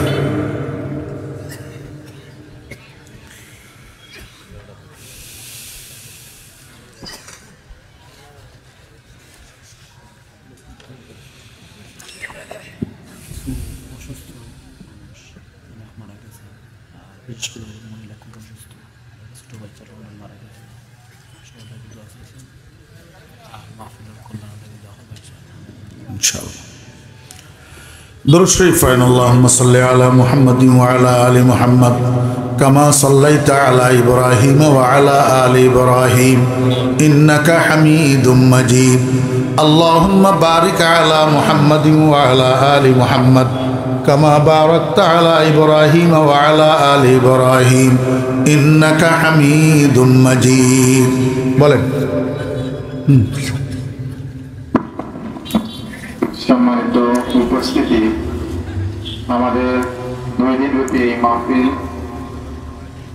অত্র এলাকার অনেক মুরব্বিয়ান গত বছর এই মাহফিলে ছিলেন, তিনি আমাদের মধ্যে নেই। বিশেষ করে আমাদের অর্থ পরিষদের প্রতিষ্ঠাকালীন সম্মানিত সভাপতি মাওলানা আব্দুল নূর সাহেব রহমতুল্লাহ আলাইহি গত বছর তাফসীরের পর মৃত্যুবরণ করেছেন। অনেক প্রবাসী আমাদের এই মাহফিলে টাকা পয়সা দিয়ে দোয়া চেয়েছেন, এলাকার অনেক মুরব্বিয়ানের জন্য দোয়া চাওয়া হয়েছে। অনেক সদস্যবৃন্দ আমাদের মৃত্যুবরণ করেছেন, তিনিরাও দোয়া চেয়েছেন। আর 2 দিনব্যাপী এই মাহফিলে আমাদের অত্র এলাকার অনেক মুরব্বিয়ান আমাদেরকে পরামর্শ দিয়ে সহযোগিতা করেছেন টাকা পয়সা দিয়ে। আমরা আমাদের সকলের প্রতি কৃতজ্ঞতা জানাচ্ছি। আর 2 দিনের এই মাহফিলে যখন ভুল ত্রুটি হয়েছে আমরা আপনাদের কাছে ক্ষমা চেয়ে নিচ্ছি। আর একটি ঘোষণা, আগামী বছর 19-20 ফেব্রুয়ারি 2025 সালে আমাদের এই মাহফিল অনুষ্ঠিত হবে ইনশাআল্লাহ। আমি আশা রাখবো আমাদের আজকের এই মাহফিলের মাধ্যমে আমি প্রধান অতিথি হযরত মাওলানা তৌহিদউদ্দিন আল মুবারক সাহেব বরাবরের মতো আমাদের এই দাওয়াতটি কবুল করবেন আর হুজুর আমাদের সকলের জন্য দোয়া করবেন। আর আমাদের প্রতি বছরের নিয়ে আপনারা দেখতে পাচ্ছেন যেহেতু আমরা মাহফিলে কোনো চাঁদা করি না, বক্সগুলো আছে, আপনারা যদি যাওয়ার সময় একটু সহযোগিতা করেন, মাহফিলে অনেক খরচ হয়, আগের থেকে অনেক খরচ বৃদ্ধি পেয়েছে সব দিকে। অনেক মহিলারা দোয়া চেয়েছেন তাদের মর্দেগানের জন্য। কারো স্বামী প্রবাসে আছে, কারো ভাই অসুস্থ। আমারও এক চাচাতো ভাই গতকাল বলেছি অসুস্থ, উনি হসপিটাল থেকে আজকে চলে এসেছেন, ওনার জন্য দোয়া করবেন। অনেক অসুস্থ মানুষ, বিশেষ করে প্রবাসীদের জন্য অনেক লিগের হতে পারতেছেন না, কেউ রাস্তায় আছেন, ওনাদের সবার জন্য হুজুর বরাবরের মতো দোয়া করবেন। আমি আরজকে বিদায় নিচ্ছি। আসসালামু আলাইকুম। ওয়ালাইকুম আসসালাম ওয়া রাহমাতুল্লাহি ওয়া আমাদের এক বারাকাতুহু। সদস্য মইনুল ভাই গত বছর হুজুরের কাছে ওনার ওয়াইফ মারা গেছেন, গত বছর এই মাহফিলে ছিলেন, আমাদের পরিচালনা মিটিংয়েও ছিলেন। ওনার স্ত্রী বলেছেন যে আমাদের এই ফরিদুদ্দিন হুজুর দোয়া করবেন, উনি বিশেষ করে আরজ করেছেন ওই সদস্যর জন্য আপনি দোয়া করবেন। আপনার কথা বলেই দিয়েছেন উনি মহিলা। কি নাম? মইনুল হক ওনার স্ত্রী। আরো মহিলা টাকা দিয়েছেন, আব্দুল আজিজ সাহেবের আম্মাও টাকা দিয়ে দোয়া চেয়েছেন। আচ্ছা, কথা শুনেন, আমি বৈরাগী বাজার এই তাফসিরে আসি আজকে কত বছর? 20 বছর। আমার বাড়ি এখান থেকে বাক্কা দূরে ফেনী। তা আমি 20 বছর পর্যন্ত আপনাদের কাছে প্রতি বছর কষ্ট করে আসি। এই যে ভাই এখন আবার বললেন আগামী বছরের দাওয়াতটা লওয়ার জন্য, আমার আপনাদের কাছে একটু আবদার থাকতে পারে না? আল্লাহ পাক আমি অদমের হাতে একটা মাদ্রাসা করাইছেন 2017 সালে। 7 বছর শেষ হইল। প্রথমে 13.5 শতক জায়গা লইয়া মাত্র শুরু করছিলাম, 19,30,000 টাকা দিয়া খরিদ করি। এই 7 বছরে আল্লাহর রহমতে এখন 139 শতক হয়েছে। মেশকাত পর্যন্ত আল্লাহর রহমতে চলতেছে। আপনাদের কাছে আমার প্রাণের দাবি, যারা আমাকে মহব্বত করেন, এই বছর আমার মাদ্রাসার মাহফিল ডিসেম্বরের 21 তারিখ শনিবার, ডিসেম্বরের 21 তারিখ, 24 ডিসেম্বরের 21 তারিখ শনিবার আমার মাদ্রাসার মাহফিল। আমি আপনাদের সবাইকে দাওয়াত দিতেছি, যদি কেউ আমাকে মহব্বত করেন, হ্যাঁ, এই 2-3টা যদি হাইস লাগে ধরাই, যদি আপনাদের বাড়া দেওয়ার সামর্থ্য না কুলায় আমি দেব ইনশাল্লাহ। কিন্তু আমার মাদ্রাসাটা যাইয়া দেখিয়ে আসবেন, আমার দাবি। যদি আপনারা আমাকে মহব্বত করেন, আমিও আপনাদেরকে মহব্বত করি। আমি যে মহব্বত করি এটা তো আমি 20 বছর দেখাইলাম, আপনারা একবারও দেখাইতে পারবেন না। এটা পরিচালনা করবে মাওলানা আবু তৈয়ব সাহেব ইনশাল্লাহ। এই ভদ্রলোক খাদেম হাজির আছে ইনশাল্লাহ। নাম সুনামুদ্দিন সাহেব, আমেরিকাতে খুব অসুস্থ। আপনার পরিচিত দেশ সুনামুদ্দিন সাহেব, ওনার জন্য একটু দোয়া করবেন ইনশাল্লাহ। আপনারা হরিপুর জমিরিয়া মাদ্রাসা ফেনী যাবেন তো ইনশাল্লাহ? আলহামদুলিল্লাহি রাব্বিল আলামিন, আলহামদুলিল্লাহি রাব্বিল আলামিন, ওয়াসসালাতু ওয়াসসালামু আলা আশরাফিল আমবিয়াই ওয়াল মুরসালিন। রব্বানা যালামনা আনফুসানা ওয়া ইল্লাম তাগফির লানা ওয়া তারহামনা লানাকুনান্না মিনাল খাসিরিন। রব্বানা হাব লানা মিন আজওয়াজিনা ওয়া যুররিয়াতিনা কুররাতা আয়ুন ওয়াজআলনা লিল মুত্তাকিনা ইমামা। রব্বিরহামহুমা কামা রব্বায়ানি সগীরা। আল্লাহুম্মা ইয়া ফাতিরাস সামাওয়াতি ওয়াল আরদ আনতা ওয়ালিয়্যুনা ফিদ দুনিয়া ওয়াল আখিরাহ তাওয়াফানা মুসলিমান ওয়া আলহিকনা বিস সালিহিন। ইয়া আল্লাহ, ইয়া আরহামার রাহিমিন, ইয়া আকরামাল আকরামিন। ইয়া আল্লাহ, আমি গুনাহগার, খাতাওয়ার, শর্মেশা, মাথার তালু থেকে পায়ের তালু পর্যন্ত গুনাহ। আল্লাহ, আয় আল্লাহ, আপনার কাছে উঠাইতে অত হাত লজ্জা লাগে মাওলা গুনার কারণে, কিন্তু কি করব মাওলা, আপনি ছাড়া তো আর কোনো জায়গা, আপনি ছাড়া তো আর কোনো আশ্রয়স্থল নাই। ইয়া আল্লাহ, ইয়া আরহামার রাহিমিন, गरचे मैं बदकारो ना लायक हूँ आए शाह जहाँ पर तेरे दर छोड़ कर अब तू बता जाऊँ कहाँ। या अल्लाह दुनिया ते मैं मेली बापर का सजा है बापर का सजा है एक जने मेली और एक जने सारा है। अल्लाह अपनी যদি মারেন আমাদেরকে বাঁচানোর তো আর কেউ নাই মাওলা। আল্লাহুম্মা লা মালজা ওয়ালা মানজা মিনকা ইল্লা ইলাইক। ইয়া আল্লাহ এতগুলা মানুষ এই গভীর রজনীতে আপনার শাহী দরবারে দুই দুইখানা হাত ভিখারির মতো উঠে রাখছে মাওলা। এইখানে তো খাওয়া দাওয়ারও ব্যবস্থা নাই, টাকা পয়সাও দিবে না, ইজ্জত সম্মানেরও তালাশ নাই। আপনার বান্দারা কি চায় আপনার কাছে কেন হাত উঠে রাখছে?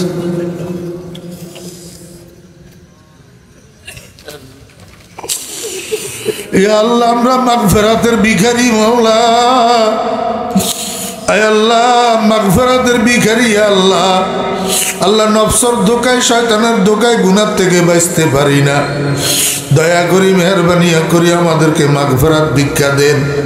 ইয়া আল্লাহ আপনার রহমত ভিক্ষা দেন। বজুজ রহমত পানা হে নিস্তে ইয়া রব, বজুজ গুফরান সাহারা নিস্তে। আয় আল্লাহ আমি গুনাহগারের ধরাই দে আল্লাহ। আল্লাহ আমি তো নিজের গুনার কারণে নিজে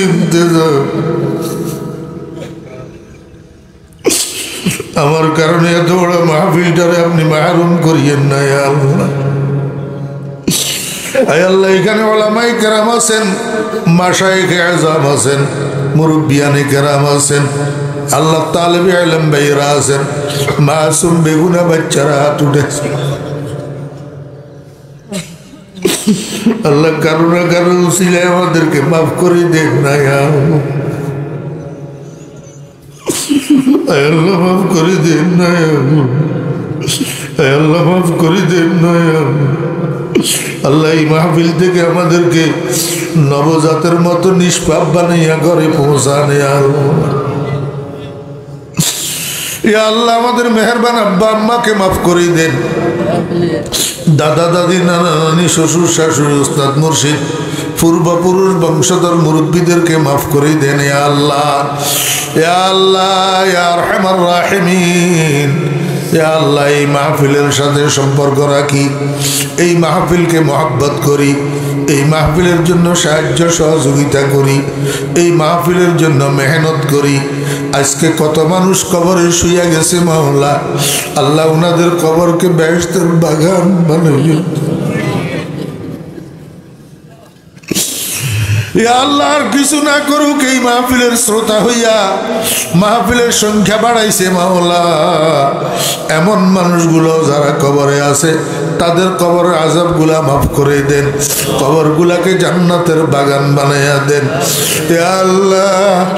ইয়া আল্লাহ এই মাহফিলের সভাপতি মওলানা আব্দুল নূর রহমতুল্লাহ গত বছর পাইছিলাম, এবছর তো আর পাইলাম না মাওলা।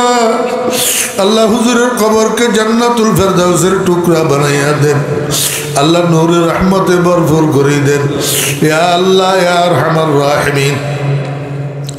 ইয়া আল্লাহ মইনুল ভাই এই মাহফিলের কর্মী আল্লাহ ইন্তেকাল হয়ে গেছেন, আল্লাহ ওনার কবরকে জান্নাতের বাগান বানাইয়া দেন ইয়া আল্লাহ।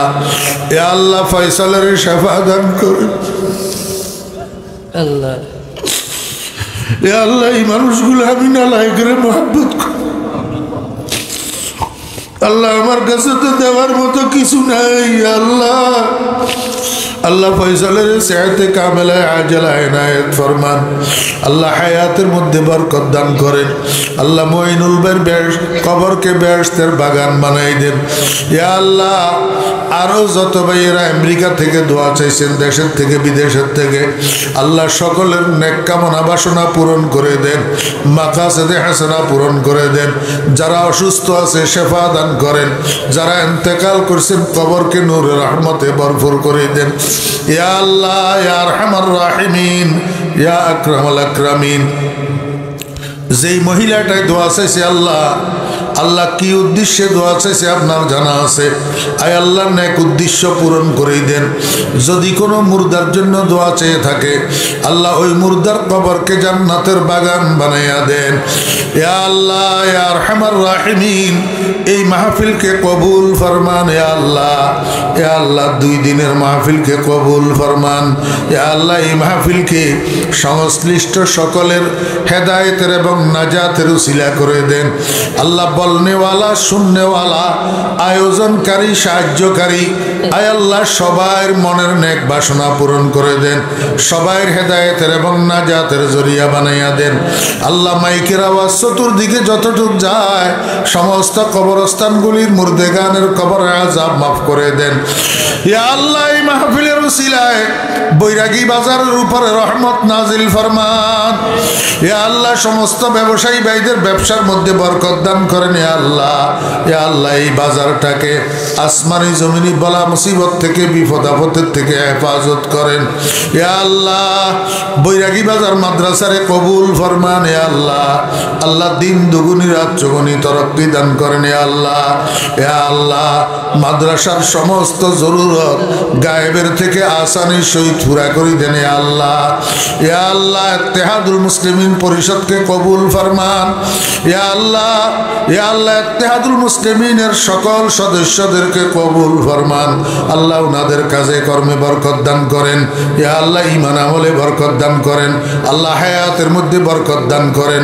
ইয়া আল্লাহ এই মাহফিলকে কিয়ামত পর্যন্ত চালু রাখেন। ইয়া আল্লাহ, আল্লাহ উত্তর উত্তর আয়োজক বাড়াই দেন, ব্যবস্থা করে দেন। ইয়া আল্লাহ, আল্লাহ ইত্তেহাদুল মুসলিমিনের সদস্যদের মধ্যে আপসে আন্তরিকতা, মিল, মোহাব্বত, ঐক্য অটুট রাখেন। ইয়া আল্লাহ, ইয়া আল্লাহ দুনিয়ার মধ্যে যত ফিতনা ফাসাদ এই অনৈক্যের কারণে আয় আল্লাহ দুশ্মনেরা, জাহেরি বাতিনি দুশ্মনেরা ঐক্যের ভিতরে ফাটল ধরাইতে চায়।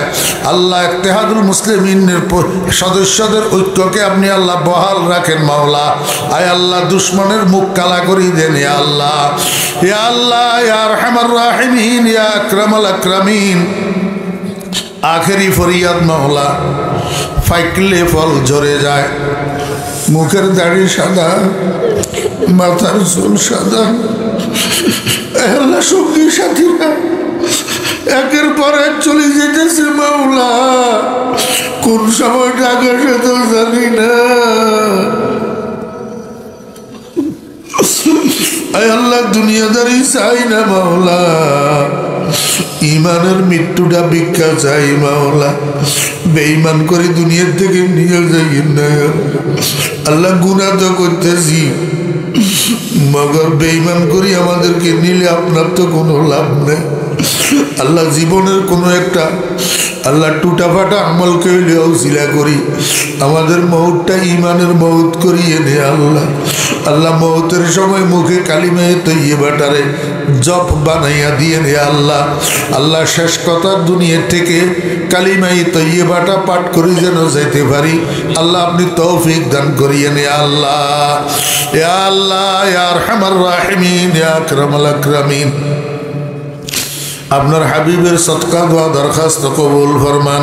আপনার হাবিবের দরবারে কোটি কোটি দরুদ ও সালামের হাদিয়া পৌঁছান। ইয়া আল্লাহ কতগুলা মানুষে মহব্বত করে, খেদমত করে আল্লাহ, ওনাদেরকে দেওয়ার মতো আমার কিছু নাই। সমস্ত মুহিব্বিনদেরকে আপনার গায়েবের খাজানাত থেকে উত্তম বিনিময় দান করেন। ইয়া আল্লাহ, আল্লাহ আপনার হাবিবের দরবারে কোটি কোটি দরুদ ও সালামের হাদিয়া পৌঁছান। ওয়া সাল্লাল্লাহু তাআলা আলা খাইরি খালকিহি মুহাম্মাদিন ওয়া আলিহি ওয়া সাহবিহি আজমাইন বিরহমাতিকা ইয়া আরহামার রাহিমিন। ওয়া আলাইকুম আসসালাম।